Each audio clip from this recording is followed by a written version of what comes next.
Assalamualaikum warahmatullahi wabarakatuh. Saya Arya Sandi Wikarta, mahasiswa PPG IKIP Siliwangi. Saya akan mengerjakan atau mempresentasikan video laporan kegiatan design thinking fase empatis sampai dengan fase idiot untuk memenuhi tugas UTS design thinking yang diampu oleh dosen Ibu Prof. Dr. Haji Eis Eti Rohati MPD dan Bapak Gali Setian Rahayu MPD.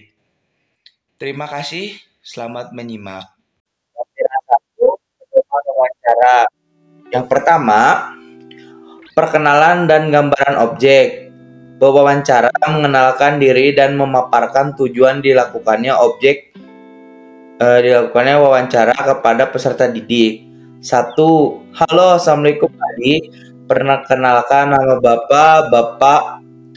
Apakah boleh tahu nama adik siapa? Yang kedua, boleh Bapak minta waktu dengan adik sebentar untuk ngobrol? Nah, selanjutnya pertanyaan kunci. Adik lebih menyukai mata pelajaran apa ya? Kenapa adik menyukai mata pelajaran tersebut? Siapa yang mengajar mata pelajaran tersebut? Apakah ada guru yang sangat adik senangi? Coba alasan adik senang terhadap guru tersebut. Karena apa ya? Apa mata pelajaran yang adik sukai? Kenapa adik tidak menyukai mata pelajaran tersebut? Selain belajar di sekolah, biasanya adik belajar tambahan di mana? Apakah di les, bimbel, dan sebagainya? Adik kalau belajar senangnya yang seperti apa?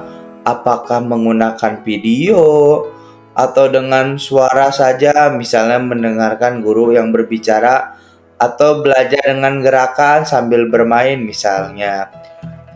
Kalau di kelas, adik belajar suka semangat, kira-kira apa, atau kalau tidak semangat itu gara-gara apa ya? Terus menurut adik, pembelajaran di kelas yang menyenangkan itu seperti apa? Apakah adik belajar hanya di ruang kelas saja atau pernah belajar di luar kelas? Adik lebih senang belajar kelompok atau sendiri ya? Oke. Selanjutnya penutup dan ucapan terima kasih. Terima kasih ya atas jawabannya. Sehat selalu belajarnya dan semangat belajarnya. Semoga harimu menyenangkan. Ayo kita foto dulu.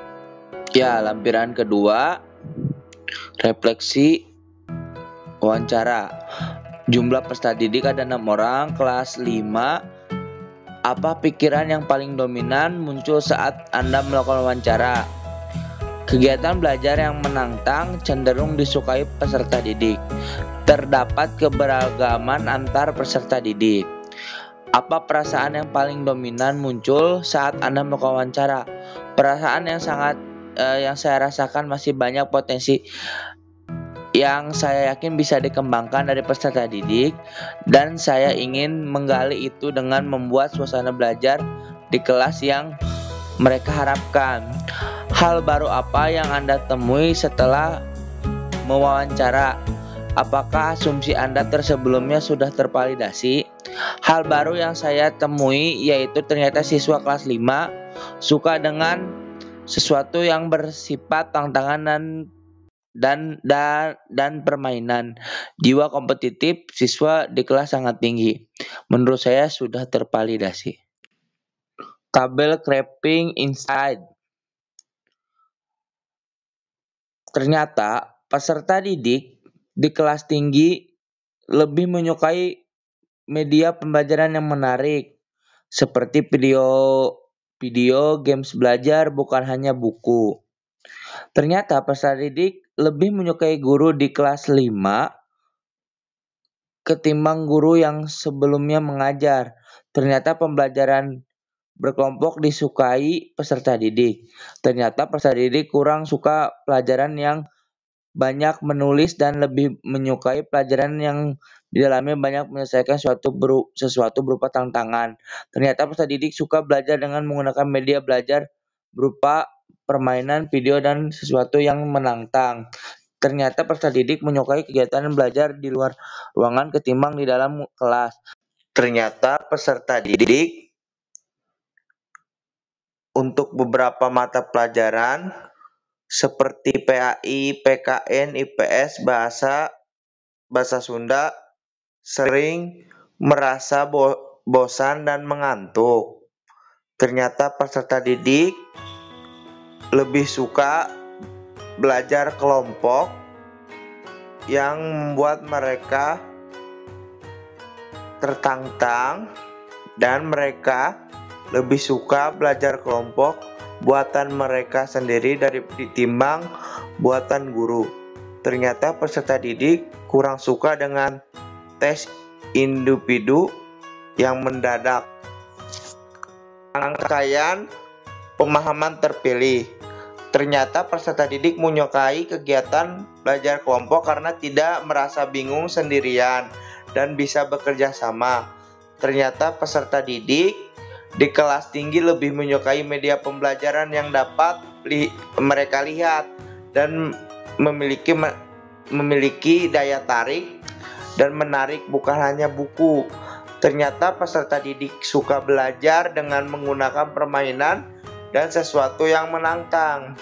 Ternyata peserta didik menyukai kegiatan yang di luar ruangan ketimbang di dalam kelas, karena di dalam kelas merasa bosan. Ternyata peserta didik tertarik belajar jika guru memberikan mereka apresiasi atau reward, bisa berupa nilai, makanan, tabel informasi, inspirasi, dan memorability. Informasi dari tabel pemahaman, saya menyimpulkan bahwa mereka menyukai pembelajaran yang berkelompok dan penuh tantangan. Inspirasi, butuh ice breaking. Ternyata peserta didik menyukai pembelajaran menggunakan media pembelajaran yang menarik. Ternyata peserta didik ada yang lebih menyukai pembelajaran di luar kelas. Ternyata peserta didik dapat termotivasi belajar dengan adanya reward seperti pemberian para guru di buku catatan mereka dan lain-lain. Memorability, pesan peserta didik sangat membutuhkan media belajar yang asik dan menyenangkan. Lampiran 3, Format Design Challenge. Format Design Challenge pertama, bagaimana kita bisa menyampaikan pembelajaran yang menyenangkan agar pembelajaran efektif dalam kelas supaya peserta didik tidak mudah bosan dalam kelas. Format Design Challenge 2, bagaimana cara mengkondisikan peserta didik ketika peserta didik melaksanakan pembelajaran di dalam dan di luar kelas. Format Design Challenge 3, bagaimana kita bisa membuat pembelajaran yang berkegiatan di luar kelas sesuai dengan rancangan pembelajaran yang sudah dibuat. 4. Format Design Challenge, bagaimana kita bisa membuat media pembelajaran yang menarik dan menyegarkan agar peserta didik dapat mudah menerima pembelajaran. Format Design Challenge, bagaimana kita merancang pembelajaran mata pelajaran yang kurang disukai oleh siswa dalam melaksanakan pembelajaran. Design Challenge 6, bagaimana kita bisa melaksanakan pembelajaran matematika di kelas tinggi dengan metode PBL. Lampiran 4, penyusunan ide. Yang pertama, menyusun semua ide-ide yang didapatkan terhadap masalah. Kedua, melanjutkan dan mengkerucutkan ide-ide tersebut.